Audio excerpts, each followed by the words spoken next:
Айтшы маған, сен Ермаш осы жерде отырсың ғой. Топ 3 футболшыны қаяқтан алады қазір, айтшы.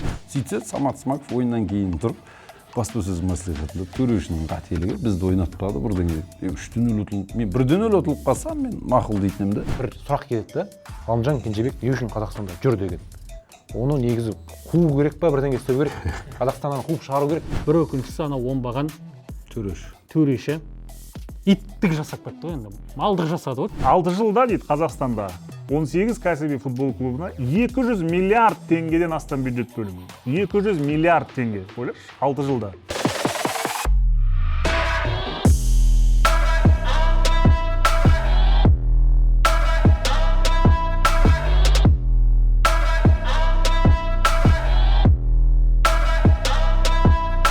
Армысыз құрметті көрермен, бұл Фон Тим YouTube арнасы Қазақстан Премьер-лигасының 18-ші туры артта қалды. Артта қалды дегенде бір жылға созылған тур деп айтсақ болады. Себебі Атырау мен Астана арасында кездесу 30 сәуірде ертерек өтіп кетті осы 18-ші турдың ойына. Ал Ұлытау мен Ақтөбе арасындағы матч 20 қыркүйекке қалды. Ұзаққа созылған тур, бірақ 5 кездесу уақытында өтті. Соларды бүгін біз талдаймыз, талқылаймыз және айтар әңгіме өте көп. Қазақстанды клубтар оған қоса Еурокубокта жарыс жолын жалғастырып жатыр және футбол айналасында да мәселе көп. Ермұхамед Мәулен ағамыз, Олжас Байбосын, Бексұлтан Кеулім-Қос Тараз футбол клубының жейдесін арнайы киіп келіпті. Тараздың жағдайы қалай болып жатыр бірінші лигада? Бірінші лигада дегеннен жағдай түсінікті болу керек қой. Бірінші лигада да аутсайдер болып жүр ғой, бірақ. Бірінші лигада да қатырмай жүр, нашар, тым нашар. Жағдай қиын, және Әлімжан Асқар, бұл Фон Тим YouTube арнасы, бастаймыз. Ал төменде комментарийде сілтеме бекітіліп тұр, сол арқылы өтсеңіздер, сіздер ең әділ бонусты алып кете аласыздар. Сәттілік тілейміз, 18-ші турды талқылауды бастаймыз. Дәл қазір біздің видеоға лайк басып қойыңыздар, және осы видеоны үзбей соңына дейін көріп тастаңыздар, себебі екінші рет көреміз десеңіздер 4 минут жетпей қалуы мүмкін. Сол отырасыздар, қай жері қиылып кетті. Ол жерге не айтып қойдыңыз өткен подкастта? Қатты шындықтар айтып қойдыңыз ба? Төбеден хабарласты ма? Қиылып кетіпті ғой, енді соны білмеймін, көреміз. Бір конкурс ұйымдастырып толық версиясын шығару керек шығар мүмкін. Жанкүйерлер. Ол толық версиясын Жанкүйерлер алдында адал болайық. Басқа YouTube-тан көре аласыздар. Қызыл қара емес. Түстері басқа YouTube. Тараз демекші, Тараздың адамдары болып, Таразға оралып, қашан Тараздың футболын көтересіңдер? Ермаш. Сен бар, кім бар тағы? Елдос бар. Бауыржан Исламхан бар, Зайнуддинов бар. Тараздың түлектері бір ақша жинап клубтың жағдайын реттеп жүруге қауқар жететін шығар негізі. Зайнуддиновтан сұрасаңдаршы, болмай барады. Бақтияр, Бауыржан Исламхан, солар көмектес бізде. 150 мың теңге не болады екен ол? Соны айтсайшы. Енді қарыздан құтылып бір әкім келіп жағдайды реттеп, осылай, мына жігіттер ұят болды ғой, ақшаларыңды берейін, бүйтіңдер, сөйтіңдер десе, сол қарыздан құтылып болған кезде дайын жерге бара саламыз ғой деп бекіс екеуміз барамыз. Қандай әкім болған қалайсыз Таразда? Енді футболдың фанаты, жергілікті Тараздың сондай бір мықты спортқа қатысы бар, мықты адам болса. Кезінде мысалға Қанат Алдабергенұлы Бозымбаев болды. Ой, стадионды жөндеді, Тараз аренаны соғуға көмектесіп, Бақтияр Артаев екеуі біраз спортты көтерді. Тараз жалпы Жамбыл жері спортқа өте мықты ғой. Қазақстанда рекорд қойып тастағанбыз ғой, жалпы тұр ғой. Википедияны ашсаңыздар. Олимпиада чемпиондары да бір аудан бар ғой бізде, Жуай, Луговой, Құлан ауданы. Міне, 5 олимпиада жүлдегері бар, 4-еу. Бір ауылдан шыққандар бар ғой. Мойынқұмнан бір екеуі шықты деп. Сондай жерлер енді Жалпы Тараздан шыққан футболшының Ғалымжан Кенжебек деген жігіт мынау Елімай командасының сапында өнер көрсетеді ғой. Осы Жетісуға қарсы матч өткізді. Сол ойыннан бастайық. Зидана дейсің ғой. Годиді енді бұл видеода мен мақтағым келіп отыр. Біріншіден Ғалымжан Кенжебек осы мына Елімайға қарсы кездесуде енді сұмдық, енді кәдімгі топ 5 чемпионаттың футболын көреміз ғой телеарналардан. Сол командадағы бір топ футболшы сияқты өнер көрсетті да жақта. Шоқтығы биік. Енді жарқын жұлдыз. Талант енді өте мықты. Мен Годиді бұрын енді Қайрат жастарда ойнағанын білеміз, басқа да ойындарын көріп жүрміз. Енді мына ойынға қарап таң қалдым. Кейін андай бір сұрақ келді. Ғалымжан Кенжебек не үшін Қазақстанда жүр деген. Оны негізі қуу керек па, бірдеңе істеу керек. Қазақстаннан қуып шығару керек, жоғалтпау керек деп ойлаймын мен. Сен бұл жерде ойнамайсың деп. Болмайды. қатты мықты болып кеттің деген сияқты. Қатты ойнауға болмайды дейсіз. 3-0 есебімен жеңді сол кездесуде. Кенжебек пенальтиден гол соқты, енді қапты алды, шайқады. Ақша ғой енді ол енді пул ғой енді қазір. Пул ғой. Ендігі Бірақ енді маусымда легионерлерге запрет қойғаннан кейін ғалымжандар айлығы примерно, Жоқ, қазір енді мынау жарты біраз ғой, Біраз. ғалымжан түбі кетеді ғой, Еуропаның дәмін көріп келді, барды Кошицада ойнады, жалпы болады екен деп. өзі де сөйтіп айтып отыр, агенті де айтты ғой, жарты жыл осы Қазақстанда бір дәлелдейміз, қандай деңгейде екенін көрсетеміз, сосын қайттан кетеміз деп жатыр. Енді ол сөзі рас па өтірік па маусым соңында, бірақ Грузиялық агент қой енді ол да. Қазір енді жарты жылда бір Алматыда бір квартираға ақша жинап алса, жарты жылдың ішінде, кейін Европаға андай пенсияны ойламай Ресейде болды ғой осы проблема. Кокориндар кетпей жүріп алды кезінде. Ой, енді Кокориндарды мысалыға Еуропаның Испан, Италия көп сұрады ғой жас кезінде. Бірақ енді мына жақта айлық деген енді.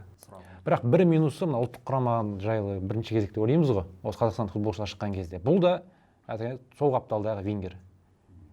Сол қапталдағы вингерден көп футболшы жоқ бізде. Үй тігеміз. Кәдімгі Реал Мадридтің проблемасы болып жатыр ғой бізде. Кімді сол қапталдағы вингері қоямыз? Ар жақта Винисиус, Мбаппе, Родриген бәрі сол қапталда ғой. Тоже бұл Ғалымжан Кенжебек те сол қапталға жатып алған. Бізде Самородов бар, мысалы Дастан Сәтбаев та қайрат сапында сол жақта ойнаған жақсы көреді. Чесноков та ойнап береді дегендей.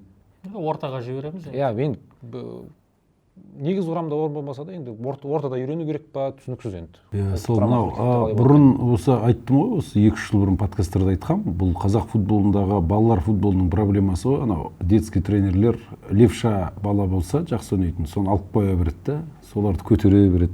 Сол аяқтағы адамдар енді дефицит қой футболда жалпы әлем бойынша. Сол сияқты ғой, дәу ірі денелі Нұралы Әліп сол аяқ екенін естіген кезде бәрі қызықты ғой, мысалы Зенит қызықты, анау қызықты, мынау қызықты, сөйтіп алып кетті дегендей. Өйткені сол аяқты ірі денелі орталық қорғаушы бізде Қазақстанда 6 адам болды, соның бірі болды. Ол, конечно, қымбат тұрады. Сондықтан Ян, Вороговский, Астанов, Эльхан, тағы да кім? Шамко. Томасов болды. Астанада білесің бе? 6 адам болған сол аяқпен ойнайтын мысалға да. Бірақ енді сол аяқты футболшыны оң жаққа қойсаң тіпті жақсы. Енді ол кейбіреулері ойнай алмай қалады. Томас сияқтылар ғой. Оң қаптал қорғаушы жоқ қой. Содан Михаил Габышев жарақат алып қалды ғой. Магомед Мұсалы Адиев айтады, мынау оң қапталда ойнайтын оңақай адам таппай жатырық дейді. Ойлашы, сол қапталда 4 адам бар. Заменмен шығара бересің, қорқыныш жоқ. Оң қапталда адам жоқ. Сондай проблема болды, сол кезде мен ойладым, бұл неден деп жайлап, жаңа ұлттық құрама департаментінің директорлері бар, бәрін бүйтіп сұрақ келсем, бір бапкер айтты ғой маған. Бұл кішкентай балалар бапкерлері тұрады да, сол аяқпен мықты ойнайтын баланы көрсе болды, алып кете береді. Өйткені ол редкость қой, сол аяқпен ойнайды, еще и мықты. Мысалға жаңа Ұлан Қонысбаев сияқты жігіттер кезінде шайқады ғой. Бірақ Годи андай типажы сол қапталдан ортаға ойысып, оң аяқпен соққы бағыттайтын оңқай футболшы. Ариен Роббер десей. Кәдімгі анау, негізі сол қапталда 1-1 осы кездесуде 3 рет алдаған шығар. 3 рет 1-1 алдап. Зиданның финті ше. Зидан финтін жасап, енді пенальти істеп берді. Енді екі қорғаушының арасынан өте салады. Жалпы енді біраз мақтауға тұрарлық ойын көрсетті. Жалпы мен өзім осы Алматыдан Астанаға, Астанадан Алматыға ұшып жүріп, бір камерамен ұшам ба деп ойлап жүрмін. Көп адамдарды көріп отырсың. Өмір андай бір жұлдыздармен бірге ұшып келе беретін болдым. Қайбір ұшқан кезде осы Ғалымжан Кенжебекпен бірге қатар отырып қалдық. Асхат Тағыберген болды, Ғалымжан Кенжебек болды. Олар ұлттық құрама матчынан кейін қайтып келе жатқан кезде. Сөйтіп Ғалымжаннан сұрадым, басты мәселе осы Қайратта да айтқан, Мақтаралда да айтқан, Жеңісте де айтқан дисциплина мәселесі деп. Жалпы сол жағынан мәселелер бар екен ғой деп. Сөйтсем менде ондай ешқандай проблема жоқ. Мен дисциплинам нашар болса, мен Еуропада негізі құрамда ойып тұрып орын алмайды дедім. Жалпы бар назарымда емес негізі. Дисциплинаға қосып жіберген ол проблема. Жоқ, андай әңгімелер болды. Базаға кешіп келеді, кешке уақытылы ұйықтамайды деген сондай әңгімелер болды. Бірақ Ғалымжанның өзі жалпы мен ұлттық құрамаға керек екенімді жақсы түсінем, барын салам деп сөйтіп айтып отыр. Бір оқиға болған енді айтқым келмеді. Подкасттан кейін айтатын әңгіме ол, негізі айтпай қойып. Жоқ, айтасыңыздаршы, есім жоқ. Роман Мұртазаев 100-ші голын салды дейді, сөйтсем 90 дейді. Оны Есеяға бізде басты статист қой. Жоқ, енді ол Премьер лига, бірінші лига, кубок бәрін санағанда 100 болып тұр ғой енді. Есей ағаны санауы бойынша жоғарғы дивизиондарда алатын болсақ, Қазақстан чемпионатында 70 голы бар, Қазақстан кубогында 9, Еврокубокта 7, ұлттық құрамада 3, Ресей кубогында 1 гол. Сөйтіп 90. Ал екінші лигада соққан 8 голы бар, дублерлар сапында соққан 35 тобы бар дейді. Кәсіпқой деңгей ғой ол да енді санау керек қой. Онда 98 болып тұр сол. 100-ге жеткізе алмадық. Мынау енді Мұртазаев 100-ге жеткізінбей жүр ғой. Сол Қазақстан дирекциясы ғой енді ПФЛК каз деп тұр, әлі Инстаграм аты ауыспаған, бірақ Ол не депті? Қанша депті? 100-ші гол деп ресми. Енді ана допты сұрап, іздеп пакетке сабақ кетті ғой. Айгендеген Хет-трик жасадым деп ойлап қойшы. Айгендеген пакет. 98 өзі 100 ғой, енді ол. Қоя берші. 100 ғой. Мына қарасай, міне осы жерде алып, ана бөлек сумкаға сақ қойыңдар деді. 100-шімін деп ойлап жүр.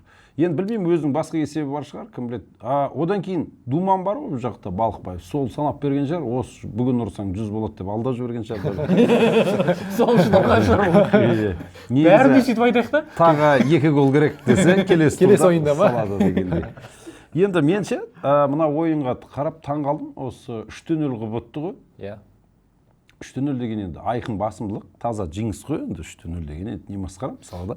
Сөйтсе Самат Смаков ойыннан кейін тұрып, баспасөз мәслихатында төрешінің қателігі бізді ойнатпады бірдеңе. 3-0 ұтылып, мен 1-0 ұтылып қалсам мен мақұл дейтінім де.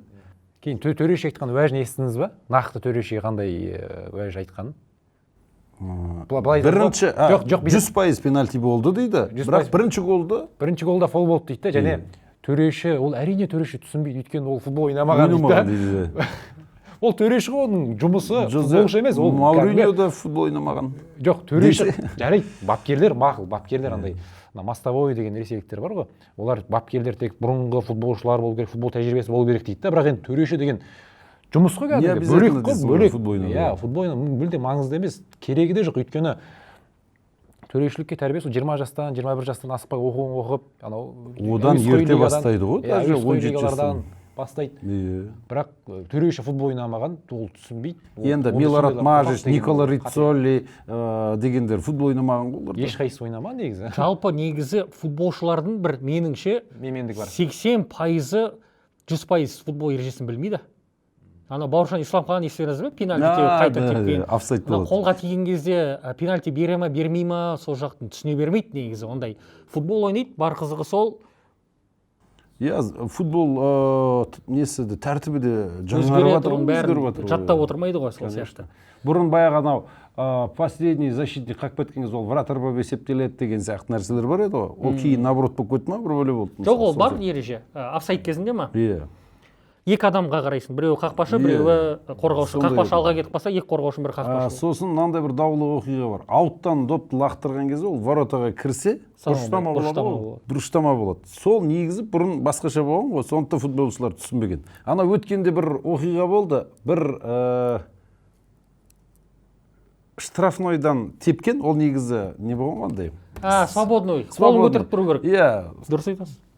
Ол қолын көтермейді, разыграть еткен сияқты неткен, ол разыграть тепкен, ана вратарь жіберіп қойған, ана судья гол деп санап отыр. Бір Аргентинада ма бір жерде болған осындай оқиға. Масқара енді, былай қарасаң логический нәрсе. Сосын анан білесіз ба, Франция ұлттық құрамасы гол соққан кезде бір ойыншы тұрды ғой, қалғандары шығармады ғой. Далаға шығып кетпес үшін. Далаға шығып, ол фейк қой мысалы, ондай ереже жоқ.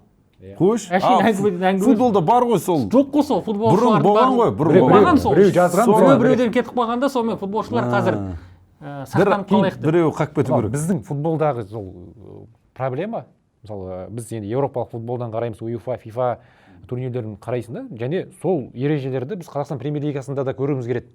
Және ана доп қолға тиіп пенальти қойылатын сәттер бар ғой. Бізде бөлек, Еуропада мүлде бөлек қой. Мысалы Қайрат тобыл кездесуінде пенальти қойылды ғой. Сол кезде доп былай денеге естественный положениеда тұр жалпы. Қол бит көтеріп тұрған жоқ, естеп тұрған жоқ. Астана мен Ақтөбенің ойында да болды. И Қайсардың бір қорғаушысының аяғына тиетті бірінші санына. Содан кейін барып қолына деген, соны мынау таза пенальтиді бермеді. Ол, конечно, бірінші денесіне тиді ма, одан кейін қолына тие ма, басына тие ма, разница жоқ. Бірінші денесіне тиіп тұр. Площадь тела он не увеличивает деген. Бастысы сол площадь тела, сосын андай естественный положениеда тұрмады. Еуропада емес болып тұр ғой төрешілер. Сол түсініксіз мынау. Біз федерациямыз Еуропада, бірақ бұл мынандай ғой, стилистика анау оңтүстік америкалық төрешілер әлем чемпионатында қазылық еткен кезде ше. басқаша футбол болып шоу кетеді жасап ғой. кетеді. Иә. Анау Али Риза Фаганиге вообще төрешілікті қою керек, мен сендерге айтайын бар ғой. Ол бармайды. Ой, Африкадан ой, келген ой. төрешілер мүлде басқаша өздерінің нелері бар. Ол енді- Анау баяғы Бруно Фернандештің Португалия Уругвайды пенальти болды ғой. Қолы жерге тиіп тұрған ғой. Сөйтсе оның бір аяғы аспанда тұрған екен, жаңа игроктың. Ол демек анау опорный наганың орнында қол тұр. Енді ол қолын алып қалса бүйтіп құлап қалмай ма дейді да. Сондықтан ол қолына доп тиді ма? Ол пенальти емес деген сөз демек. Өйткені ол сонымен тіреп тұр ғой, бейшара өліп қалма не істейді. Бастысы анау бұл жерде проблема неде, қандай бір ізгілік жоқ та. Бір матчта қолға Ол тиген енді үшін бере тек салады. сол бүкіл әлемде бар енді. Неде де Жоқ. көрдік қой, конференция лигасында да көрдік қой мысалы. Пенальти қойған. Қолға Ол қатысты енді емес, бірақ ол- тартқан ол кезде мысалы. төрешінің жалпы Кеше біліксіздігі. анау Ақтөбенің ойында анау пенальти емес қой енді. Мысалы, Ой, иә, ой, оған масқара. тоқталайық оны Ақтөбенің матчына келген кезде. Ақтөбе матчы жоқ қой. Демек оны міндетті түрде айтамыз біз. Мына Елімай Жетісу тағы да бір қорытылып кететін. Самат Смағов енді өзінің туған өргесіне келіп жеңіліп қалды, тағы да бірінші айналымда да 3-0 есебімен ұтылды. Содан Қазір де кішкене намыстанып қалды ғой, иә. Жоқ, қазір негізі секілді. Самат Смағов ағамыз екінші рет осындай қатты сөз айтып жатыр ғой жалпы.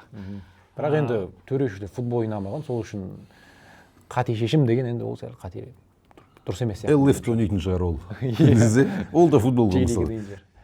3-0 есебімен жеңіске жетті. Ғалымжан Кеншебектен бөлек осы Қазақстанға оралған Рамазан Оразовты да мақтап қоюымыз керек. Жақсы матч өткізді. Арендада жүр дейді ғой Оразов. Мен бірдеңе айтайын. Рамазан Оразов пен Акмал Бақтияровтың ойынын көрсең, екеуі бір-біріне ұқсас па бірдеңке. Ойындар да ұқсайды. Шаш ұқсайды. Соны жүргізген комментатор кеше сәл шатастырдың, сен білесің бе? Соны айтып, ол нормально қателік қой енді. Мен де көріп отырып, мен де шатасып отырмын. Оразов пен Бақтияровтың ба? Иә. Рамазан Мойындама Бекс. Мұртазаев дедің, Рамазан Бақтияров дедің бір рет. Ұқсайды да енді ана аттар. Өйткені мен де көріп отырып, солай шатастырып отырмын. Анау кім еді анау жаңа? Рамазан Бақтияров, Акмал Бақтияров, Оразов қой енді. Сол сияқты нәрсе ғой, екеуің ойыны да айнаға тиесіз, стильдер де бірдей, сондай футболшылар екен. Бәрі сол Қайраттан ғой барлығы. Кенжебек те, Акмал да, жаңағы Оразов та, сонымен қоса көп жалпы. Кәрімов та Жетісу командасында ойнаған. Жоқ, ана пенальти берген кезде 100% мынау пенальти деп айтқаның дұрыс болды сол жерде, жақсы айттың. Мен соны жаңа Аладо YouTube арнасында соны айтып кеттім, сені мақтадым. Рахмет. Астына комментарий жазып кет ертең, рахмет деп. Қазір жазайыншы деп жатыр. Қазір жазайыншы. Сол мына жеңіс пен Оқжетпес арасындағы матч болды. 0-0 есебімен ойын аяқталды. Екінші рет бұлар ұпай бөлісіп отыр. Бірінші айналымда 1-1 есеп тіркелген. Бұл жолы гол соғылған жоқ. Астана аренада матч болды. Солтүстік дерби десек те болады шығар. Енді Ақмола облысының орталығы Көкшетау мен Астана қаласының Жеңіс командасының арасындағы матч болды. Жеңіс 8 ойын қатарынан 2 голдан соғып келе жатқан еді. Мына жақта енді дәл мен 0-5-тен көп болады деп бәс тіккен кезде ойын 0-0 есебімен аяқталып қалды. Матчтың алдында кіргем 0-5-тен көп болады дегенге өте жақсы коэффициент беріп тұрды. Сөйтсем бір нәрсе біледі екен ғой букмекерлер. Бұл ойында мықты ойын болды негізі. Бірінші тайм әсіресе. Скорость деген сұрапыл. Осындай Қазақстанның ортаңғы командалары осылай ойнаса ше қуанам бар ғой, бір рахаттанып футбол көресің. Стадионға барып көрдім да бұл ойында. Енді бұл ойын 2-2 есебімен де бітуі мүмкін еді. 3-3 болуы да мүмкін еді. Бірақ 0-0 болды да. Моменттер бар, теуіп ат, тұрып ат. Бірақ Оқжетпес Ферапоновтың кезінде әлде қайда қызығырақ ойын көрсететін еді. Қайрат Нұрдәулетовтың командасы көбірек қорғанысты ойлайтынын көрсетіп жатыр. Басты мақсат алтылыққа ену болып тұр командада. Сондай мақсаттар түсінбеймін мен енді, алтылыққа ену. Ақыры алтылыққа енесің ба, Еврокубокқа ену деген мақсат қою керек қой, алтылық деген.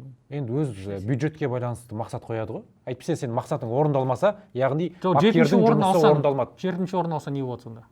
Мақсат орындамаған болсын. Басты мәселе престиж ғой. Ол просто сол ғана ресурсқа байланысты қояды. Контрактілерде бар ғой.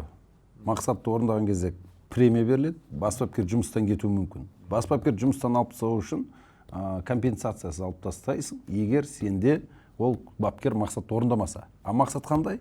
Мақсат алтылыққа кіру. Бас бапкер 7-ші орында болды ма? Сен ойланасың маусым соңында. Алып тастайық, алып тастамайық. Әкім айтады, алып тастаңдар десе, онда міне мақсатты орындаған жоқсың дейді, шығарып жібере саласың. Болды ғой.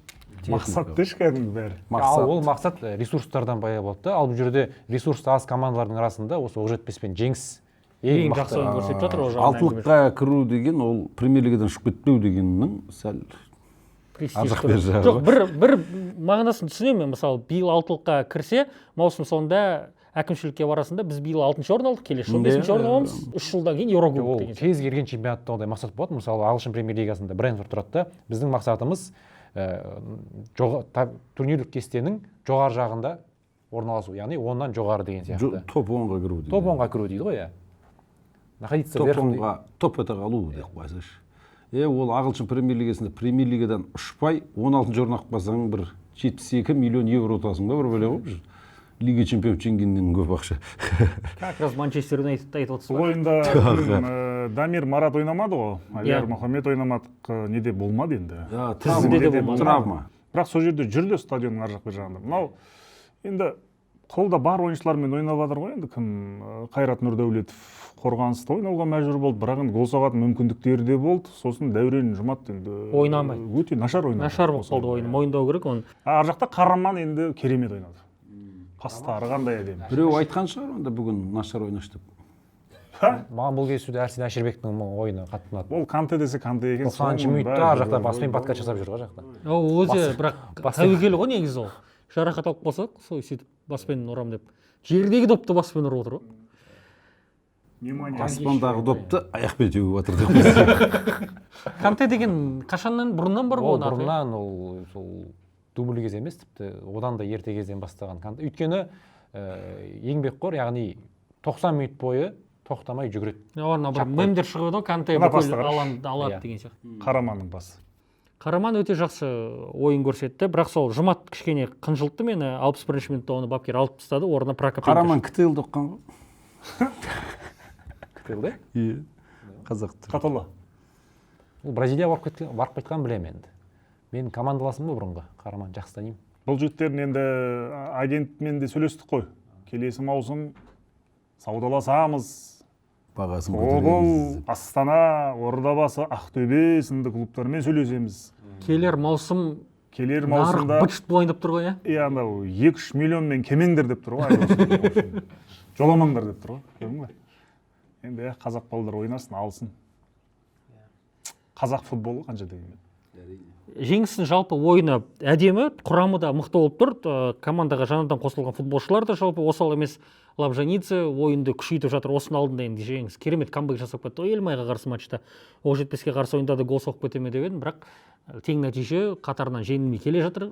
Жалпы көрсеткіші жақсы. Мына Демченко деген бапкерді әдемі тапқан екен команда. Лабжанидзе мен жаңағы Всеволод Садовский екеуін мысалға бір мезетте алаңға шығару деген оның несі қалай? Мағынасы ма? Мағынасы бар ма оның? Однотипный екеуі бірдей столбы, екі адам. Көтересің, баспен ұрады ғой. Жоқ, енді 0-0 болып тұрған кезде ғой, иә. Оның несі проблема? Жоқ, екеуі. Екі столб ортасын жалғайсаң, сым тартасың, көтересің, баспен ұрады. Ана Лабжанидзе еще аяқпен де жақсы ойнайды, ол корпусы бар. Оқжетпеске айтпақшы, Серік Жамужықов ауысты ғой. Сөйтіп негізгі құрамда. Дарабаевтың орнын жапты ғой. Иә, сонда Дарабаев Тұранға кетті. Мына жақта бір лидер керек болды. Қайрат Нұрдәулетов Жетісуда бірге жұмыс істеді Серік Жамужықовпен. Оқжетпеске сонымен қатар Бауыржан Исламхан да ауысып тұрған жерінен Сәл жақын келді солай. келіп тұрды, Астанаға өтіп кетті ғой. Жолда түсіп қалды ма? Трассадан қайтты деші. Ол трансфертте міндетті түрде талқылау керек негізі. Объездноймен келетқан ғой. Исламхан деген қазақ футболдың басты жұлдыздарының бірі ғой. Қалай көзқарастарыңыз Маған бәрібір разница жоқ. Астана өте тамаша.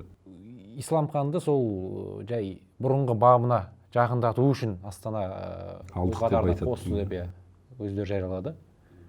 Енді көрейік енді Исламхан күзге дейін жағдай не болар екен. Соның карьерасында Тұран деген клуб бола ма?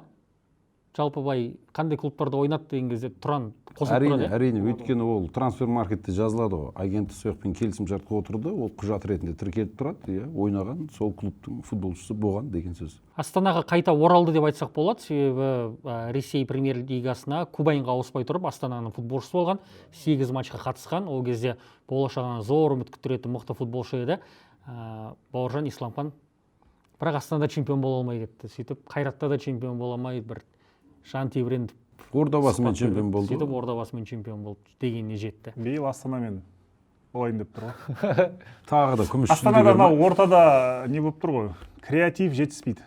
Жоқ, ойнай ма ол? Алдағы Алексан Аманович пен анау Башич дегенді алды ғой еще. Екеуі де сол аяқ екен, екеуі де сол ақай.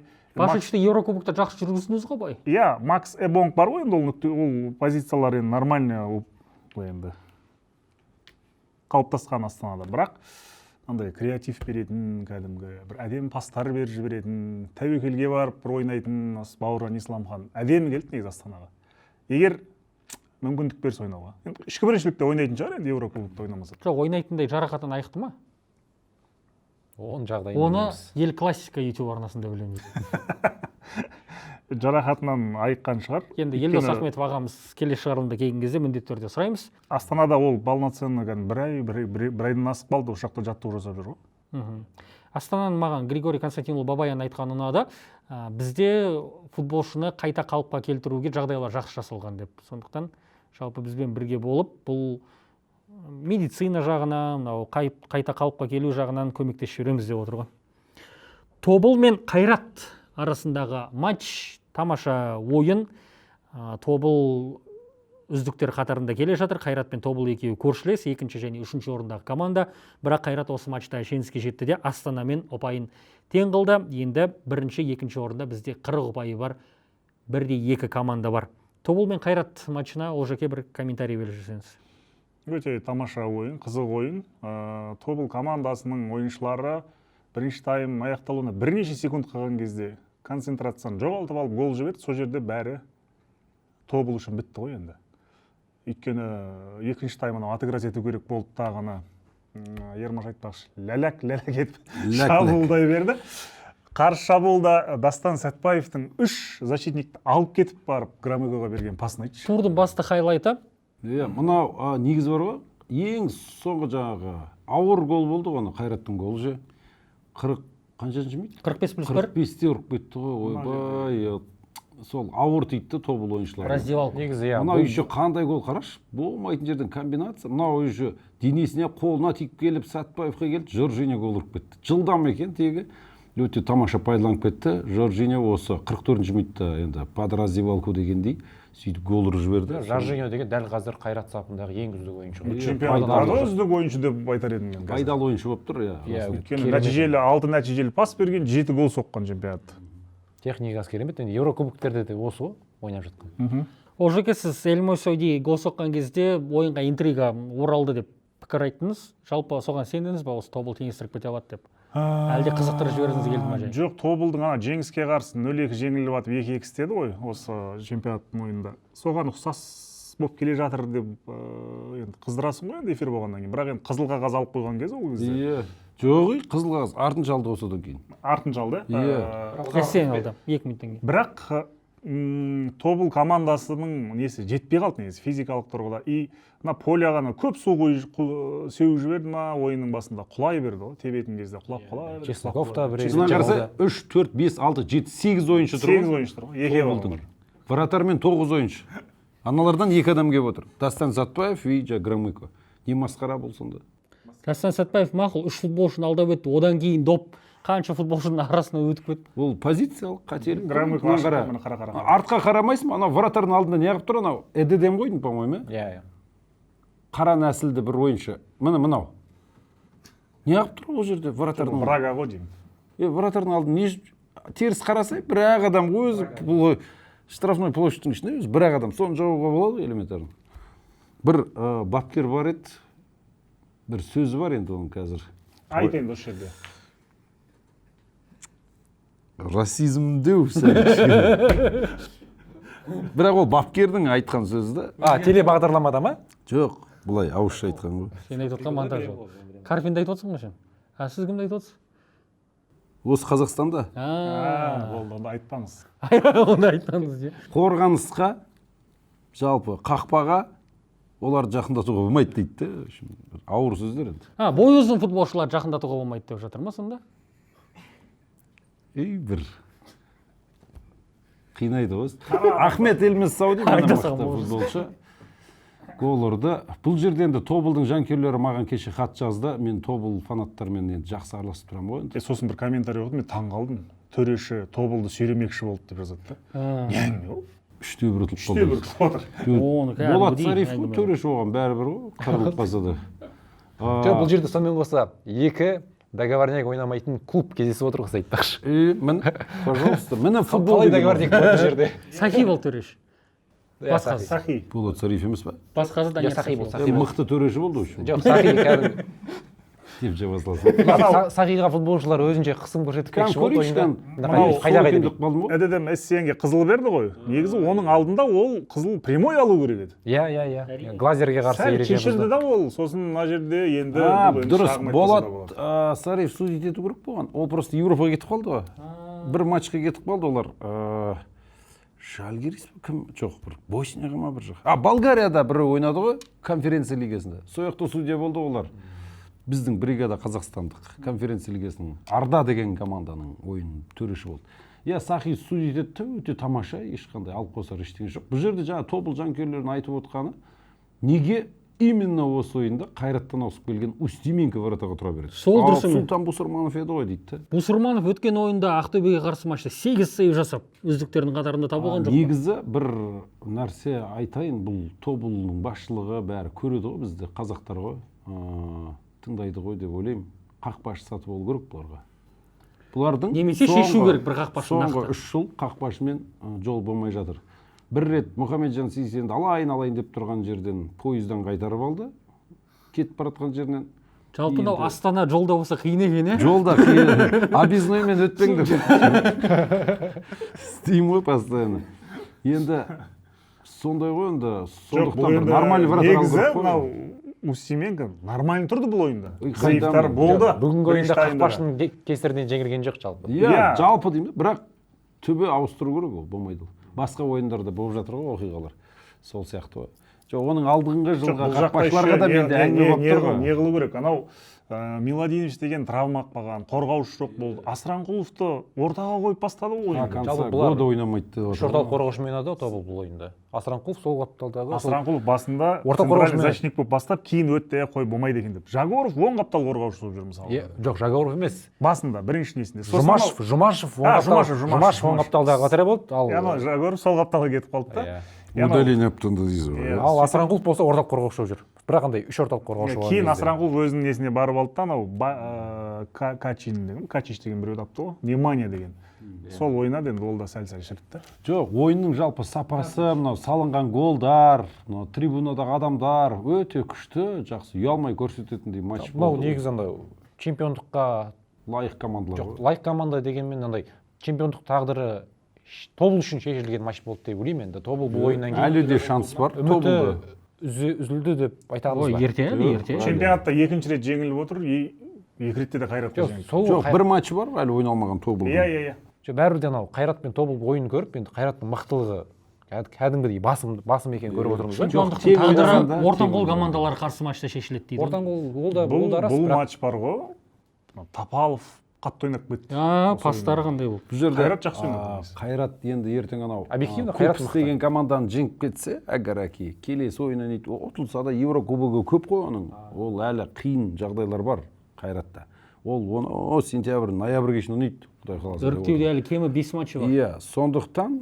менің ойымша бұл тобыл да жетіп алуы мүмкін Астана да Ақтөбе де жетіп алуы мүмкін оның үстіне қайраттың анау екі бразилиске байланысты болып тұр ғой әлі олар өздерін көрсеткен жоқ енді гол ұрды ғой осы ойында бірінші гол Рикардиньо деген ұрды жоқ Эдмилсон ұрған жоқ па Эдмилсон ұрамай жатыр әлі Сол Эдмилсон керісінше сол бүкіл сын соған болып жатыр ғой. Кубсқа қарсы ойында да. Енді қарымта кездесудің алдында бір кішкене превью жасап кетейік. Глейзер жарақат алып қалды. Кубсқа қарсы матч алдында кішкене қиындау болайын деп тұр. Оған қоса бірінші ойын 0-2. Глазер негізі онсыз да қатыса алмайды еді. Ол да дисквалификация Глазер болып кетті сол айтпақшы жоқ ана глазер не үшін Глазер деп иә өйткені глазердің өзі жаңағы израильден өзі шығып менің атым глазер деп айтқан ағылшын премьер лигасындағыдай видеосы бар зеленый ғой фонда видеосы бар ғой соны көрдім ғой дан глейзер деді ғой жоқ глазер глазер деп тұрмын мен сізге видеосын жіберейін сөйтіп ана дан деп айтады екен ғой мен дэн деп айтып жүргенмін маусым басында болған видео ол негізі я себе наюн ғой короче апл-дағыдай видео түсірген еді ол Дэн Глейзер сонда Дан Глазер сонда Люблянаға қарсы 2 ойында, Кубсқа қарсы 1 ойында 3 матчта сарыға қызылған ғой. иә онсыз да енді қатыса алмайды опорник қой жұмысы сол сен мысалы адамдар таңқалады Исламбек Қуат сарыға қызыл болды конечно жұмысы жоқ бірақ Исламбек қуаттікі енді амал жоқ бүкіл матчтағы болмайды ол не мынау да сөйтіп жатыр ма? Исламбек Қуат осы маусымда 2 рет уже қатыспады ау деймін матчқа. Дисквалификация. Екінші группқа кетіп жатыр десіз. Бүгін тобылға қарсы кездесу. Жоқ, жалпыда опорник адамдар, ол сол ғой, опорник адамдар. Өмір бақи сарға қазалатта жүрді. Мәжбүр болады кейде. Жұмыстары сол. Глазер енді мықты деген. Баяғыда Андрей Карпович Динамо Мәскеуде ойнап жатқан кезде каждый 4 тур сайын бір демалып алатын кәдімгі. Сондай етін. Ойнаған ойында сарға қазалатын. Дмитрий Хохлов Оведодан ауысып келгенінше жағдай сондай болып тұрды ғой. Жалпы 2000 жылдары ауылға барып келейінші, маған бір қызыл қағаз көрсетіп жіберші деген әңгімелер талай болған дейді ғой, иә? Болған. Бір прикол бар 2000 жылдар емес, осы 2 жыл бұрын да болды. Қазір 2000 жылдар енді. 2020 жылдары. Әлі де бар дейсіз ғой. Кімнің шешесінен боқтап жатсың деген болған оқиға. Көп ол қойғыш. Жоқ, бізде мысалы 5 ойында, турда 5 ойын, 3-еуінде қызыл қағаз. Көп қой негізі. Қатыгездіш. Жалпы әр турда қызыл қағазға қоя берсең болады негізі. Групп ойнап жатыр. Плюсқа шығасың. Өрескел ойнап жатыр барлығы. Қызыл қағаз көрсетпеген тур болған жоқ қой осы уақытқа дейін. 10-шы турда болыпты. Содан бері әр турда қызыл қағаз. Енді вардың арқасы ол барлығы. Төрешілерге кастинг жариялау керек негізі. Қақында ұсыныс сайттың. Білмеймін, табайық. Қазақстанға кастинг жариялайды. Сонда Қазақстан футбол федерациясы байқамай жүрген төрешілер бар деп ойлайсыз? Бір ойын қалатын қаламақыңыз 700 000 теңге десек шығатын шығар, адамдар бар шығар. Онсыз да бар ғой. Мен қапталдағы төреші болып шығуға дайынмын мен. 300 000-ға. Өмірдегі ең мықты жұмыс сол. Жоқ, ана офсайд көрсетуде қатты маңызды емес та. Бар. Қой көре салады. Жоқ, Қазақстанда ешкім дәлелдемейді ғой, офсайд болды ма болды. Дұрыс ракурс жоқ дейді ғой. Офсайдный камера жоқ қой бізде, білесіңдер. Жалпы 5 ойын болған 18 турда 11 гол салыныпты ғой. Гол аз болып тұршы жол. Ресептер көп тіркелді. Екі командада гол соқты деген бірақ матч болды сол Тобыл мен Қайрат. Қайсар мен Қызылжар матчында да қызыл қағаз көрсетілді. Қайсардың ойыншысы Төлегенов 87-ші минутта алаңнан қуылып кетті, бірақ қызылордалықтар үшін жеткілікті болды. Бір журналист бар да осы. Енді мақтап жазады ғой, Қайсарды үнемі мақтап жазады. Мақтаған дұрыс енді, қазақтар ойнап жатқан команда ғой. 11 қазақ легионерлерді жеңді деп жазған ғой. Именно Губарев ұрған ғой қазақ. Қарамағанда нәтижесін. Жоқ, осы Никита Губарев емес па қазақша сұхбат берген? Иә, Абайдың өлеңін оқиды. Абайдың өлеңін оқып, жарап тұр ол. Бірден өлесемен жеңіске жетті, бірақ матч алдында плакат, сол плакаттағы жазу қатты тарап кетті. Бақтияр Артаев уәде қайда? 3 футболшы қайда, топ 3 футболшы премьер-лигада қаламыз деген сөзіне қалай сенеміз деп жанкүйерлер талап. Осы жеңістен кейін сәл барып мен түсінбеймін. Дәулет тұрғыр, дәулет. Айтшы маған, сен Ермаш жерде отырсың ғой. Топ 3 футболшыны қаяқтан алады қазір, айтшы. Ол Бауыржан Исламхан етін. Біреу, иә. Екіншісі Асхат тағы берген болды. Ол өз зайынт қой Тобылдағы ар жақта, чемпиондық қоймады. Үйге қайтсай деп алдап шақырды. Қайтпайды ғой, түсінікті. Иә, енді сол болды, сосын тағы кім болды? Жоқ қой осы. Үйге қайтсай деп алдап деймін. Рамазан Оразов дей салайық. Жалпы мынау жоқ, ол бірінші лигадан ғана тартпасаң, жалпы топ 3 футболшы алам дедің, қайда деді? Жоқ қой Қазақстанда. Жоқ, оны айтпау керек қой онда. Бос жүрген ойыншы жоқ. Менде мынандай бір ұстаным бар да. Менде мынандай ұстаным бар. Айттым ба орында. Орындай алмайсың ба айтпа. Айтып қойғаннан кейін орындай алмаймын деген не керегі бар? Негізі бірінші лигада көп. Ертістің құрамын қарайсың да. Ойбай, Ертіс КПЛ-ға кеп. Все, Ертістен 3 футболшы аласың болды негізі. Ертіс КПЛ-ға келсе қазір чемпиондыққа таласып. Бәле болайын деп тұр. Сол Қайсар Қызылжарды 1-0 есебімен жеңді. Жақсы нәтиже ғой енді. Чемпионатта орын сақтап қалуға керемет септігін тигізеді. Ойын қалай болды Бексұранға? Сол Қайсардың қарапайым Кумаковтың ойыны, тактикасы бір голын соғып алды. Қайсар бірінші гол соқса болды ғой жақта. Сол Кумаков ойыннан кейін айтты ғой. Біз сияқты кедей командаға қандай футболшы келеді, сендер ойласаңдар. Шын ғой енді. Факт айтып отыр. Олар құдай біледі, Исламханды шақырған кезде не деп айтқан болуы мүмкін? Айлығың 1,5 миллион, жатақ жайың тегін деп айтқан ба? 2 миллион деген жер енді. Жоқ, сонымен қоса маусым ортасы барлық футболшыда клубпен келісім шарты бар. Және топ футболшылардың барлық негізгі құрамда ойнайды. Ал негізгі құрамдағы ойыншыны ешкім жібермейді қазір. Жоқ, негізі Бақтияр Артаев қатты таңғалып қалды дейді ғой, қазақстандық футболшылардың айлығын көріп. Бай кішкене мәс саған деп. Мен легионерлерден құтылып керісінше ақша үнемдеймін ба десем қазақ футболшылары мен айтып отырмын ғой жаңағы Горан Милойко, кім жаңағы болды ғой, үш легионер защитник, Софпел дегендер. Солардың өз 2 миллион теңгеге ойнап жүрген адамдар еді, соларды алып қала салу керек еді. Бұл осы біз подкастта көп айтамыз ғой қазір. Сіз оның үстіне сатылған ойындар деген мәселені қозғап. Бұл енді қазір спорттың осы футболдан тыс деңгейге шығып бара жатыр да.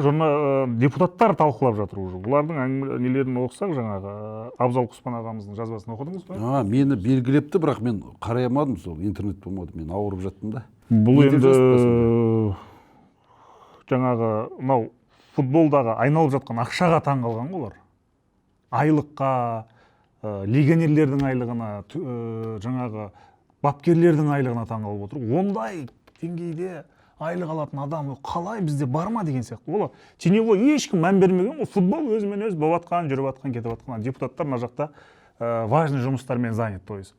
И мына жаққа енді мәселе қозғалып, мінберлерден айтылып жатқан кезде, подкасттардан дейікші енді, олардың да құлағына жетіп барып, былай енді назар салып аударып қараса, мына жақта кәдімгі ақшаның айналып жатқан жер екен қазақ футболы деген мәселеге келгенде.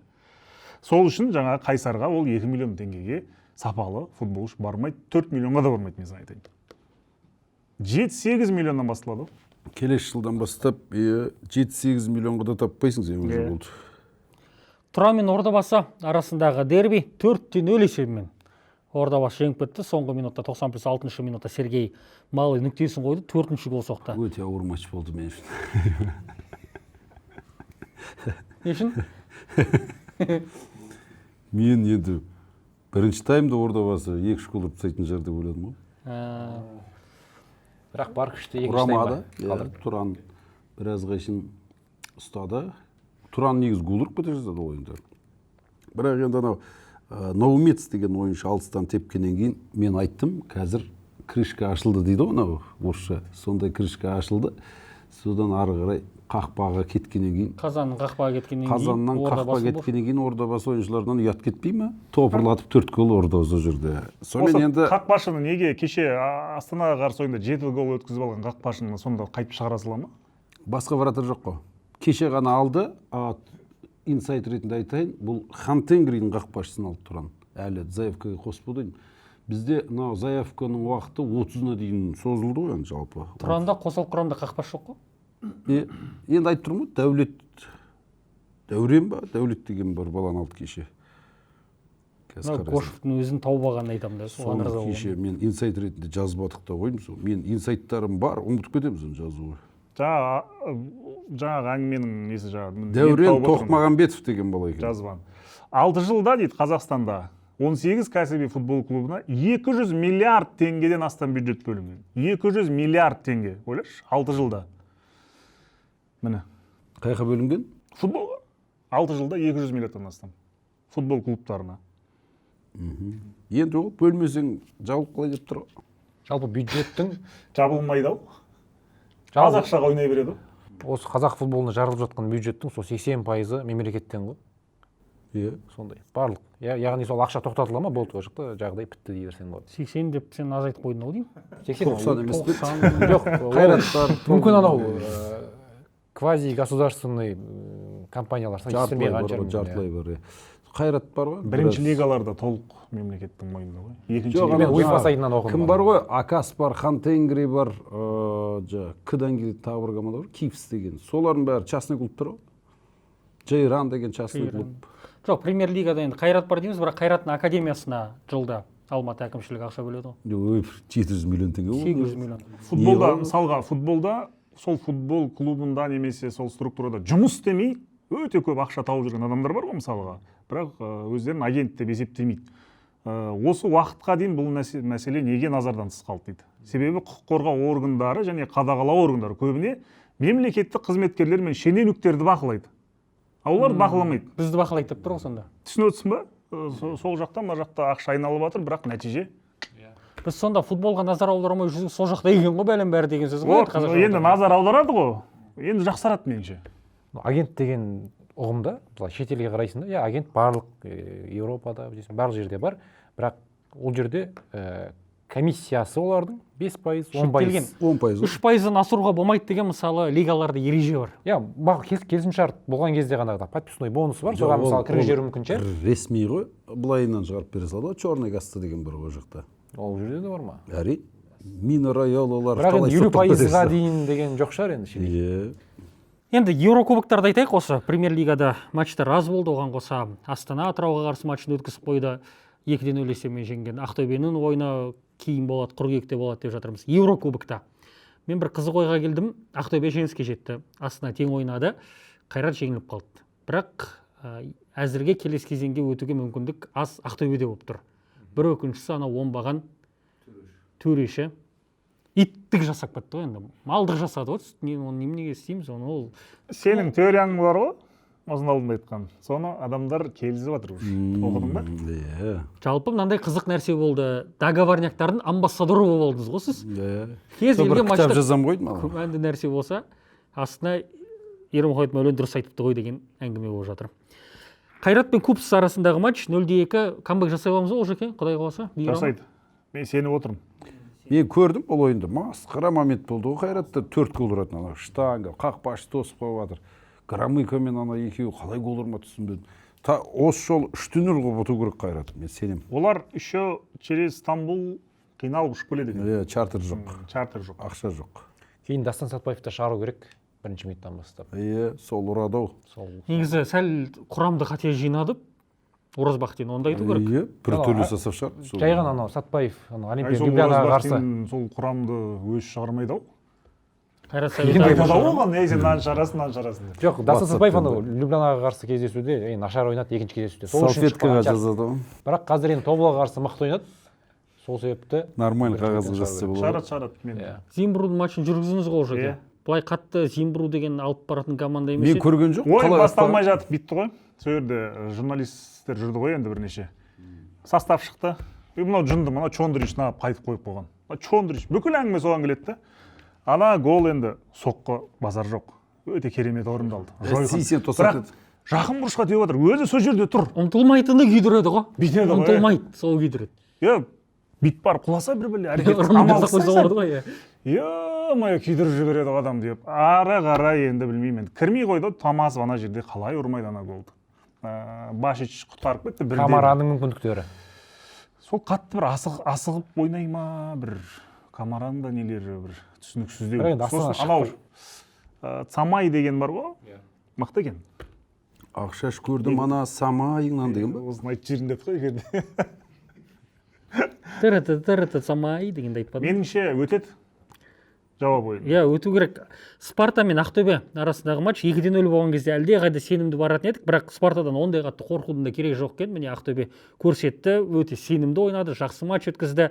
2-0 есебімен жеңу керек еді, жеңіп тұр деп айтуға да болатын еді. Сол мен Өміртаев гол соқты, бірақ енді пенальти ұят болды мына тірлік. Бұл жерде Ақтөбе лайық түрде мықты болған үшін жеңіп жатыр да. Кездейсоқ нәтиже емес. Мысалы, Спарта Прагада ойбай 5 гол соғатын сәті болып, оның 3-еуі қақпа жақтауына тиіп, сөйтіп жеңіліп Ақтөбе жеңсе, мейлі, мен айтар едім, ой Ақтөбе ұшады-ау, жағдай қиын, біз өз алаңымызда кездейсоқ жеңіп кеттік, әрі қарай не болар екен, тағы да жолымыз бола ма деп ойлайтын. Ал бұл жерде керісінше Ақтөбе мықты болды. Өз алаңында Спарта Прагадан нәтиже бойынша да, ойын бойынша да барлық аспектілермен мықты болды, және неге сол ойынды қонақта қайталамасқа, мысалы. Не кедергі? Соны қайталау керек. Не кедергі? Неге қайталамасқа? Оны анау соңғы минутта пенальтидан соғып 2-1 істеп кетті ғой енді Спарта Прага. Өте қолайлы есеп болып тұрды оларға. Сосын анау Хагенеш дегенде күйдіргі матч бойы тәп-тәуір төрелік етіп келе жатқан негізі. Матч ғой. Жалпы быт-шыт Ақтөбеге кішкене керісінше көмектесіп Ермұрат Сәрсенбаев деген ағамыз матчқа дейін бүйтіп жазып жіберген ғой маған. Біліксіз төреші екен ол жалпы. Құрамында бір қазақ жоқ, бұл қай елдің командасы өзі негізі? Астананы айтып отыр. Команда капитаны Хорват па, серб па? Астананы айтып отыр ма? Болды ғой Ян Вараговский. Ян Вараговский қазақ емес па сендер? Янды Жан дей сал. Вараговскийді білмеймін. Орағұлы дей сал. Онда бүкіл бәрін қазақ қыландырып алайық. Томасовты мысалы. жоқ бұл ол ойында Зимбруда мүмкіндік берді. Нұралы Жақсылық 73-ші ма 74-ші минутта шығарып Тамасовтың орнына шығарып отыр енді. 45-ші нөмірлі Аманұлы деген мысалы қазақтың әдемі. Просто қазақтың балдары шыққан кезде дәлелдеп ұстау керек та өздерінше. Сол болмай қалды. Ақтөбе ойын айтып жатырмыз ғой. Сол Соса туралы айтпай кетпеске болмас енді. Соса деген находка ғой. Жалпы жақсырасын жасады Ақтөбе. Нигерлік ойыншы енді. Қандай ойыншы? Нигерлік. Еліне Нигерден, иә. Жоқ енді талант қой кәдімгі. Бір ілігіз дейді отырады. Бір Поездің футболшы. Жалпы ойынды жасап берген сол жігіт. Кружканы бір қақмаңдайынан жібере салатын бала кезіңдегі. Қамшымен бір осы жіберетін дейін береді. Айтпа. Кәдімгі енді тура осылай. Енді сырт алаңда ойнап берсе, Ақтөбе бір гол соғады енді. Кем. Соса тура осылай ойнаса болды бітті. Ақтөбе қорғанысқа жатып алу керек қой, аямай контратакамен ұстау керек сөйтіп. Анау Жайро Жан деген бар ғой, жылдам ойнайды ғой. Ана бәлелерді қолып кету керек. апасына ғой. Мықты ол негізі. Тәжірибелі. Жоқ, Спарта былтыр Чемпиондар лигасы негізгі кезеңде ойнаған. Манчестер Сити, Атлетико, Интермен 4 ұпай жинағанда РБ Зальцбургта жеңді, 3 ұпай РБ Лейпцигпен ба? Штутгартпен тең ойнады. Өткен маусым Елшіде ойнаса, ол ақшасы көп команда ғой қазір биыл. Ол анау недооценка болып қалды ғой бұларда. Бұл сорлылар Ауғанстанға барсақ та жеңіп аламыз деп ойынның алдындағы. Ой-бой. Ол Властимир Петрожела ғой бәрі Зенитте бапкер болған кісі. Ол бірақ сөзін кейін қайтып алды. Ой-бой деп қалды ғой. Қайтып алдым, қалтама салдым дейді де, ертең қайтып айта салады. Ойға шығып кетеді. Сәттілік тілейміз енді Еурокубокта қазақстандық командаларға. Үшеуінің де келесі кезеңге өтуге мүмкіндігі бар. Қиын, Қайратқа қиын болады, Ақтөбеге қиын болады, Астанаға да оңай емес енді. Үйде бірдей бір ойнап қойғаннан кейін. Астанаға да қиын негізі. Біз осына менсінбеушілікті қою керек негізі. Какой-то бір торпеда Кутаизиді өте алмасақ деген сияқты әңгіме айтамыз ғой. Кім айтып жүр?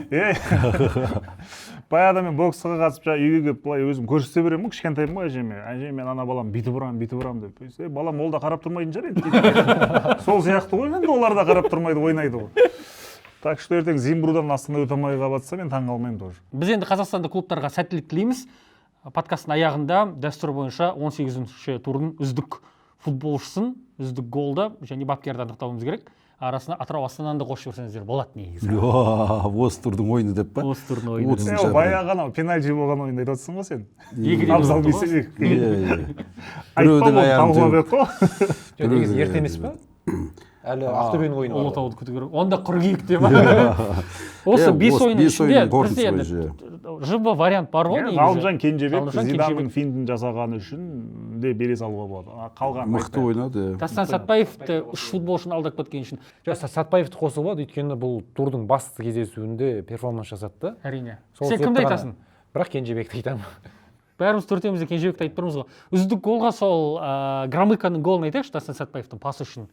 Мен соны ұсынам. Сіздер? Мен, наоборот, Жоржинияның голын айтқым келіп отыр. Мінекей. Бірінші недегі ма? 44-ші минутта анау удар ғой, кәдімгі масқара удар болды ғой.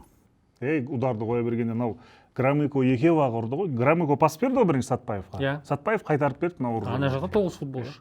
Сіз де соны Громыконы айтып отырсыз ба? Мен онда Осы бар жігіт екен. Плакканың голын айтайын. Ол да алыстан жақсы. Жойқын тепті енді, мықты тепті. Қадап келіп жіберді. Қақпашыға ешқандай мүмкіндік те болған жоқ ол голды қайтаруға. Негізі Мұртазаевтың да голы әжептәуір әдемі болды. Жаман емес, Ұзақ дайындалды. Так, мен Мұртазаевқа беремін дауысымды. Еще жаңа 100-ші голы ғой енді, қанша деген.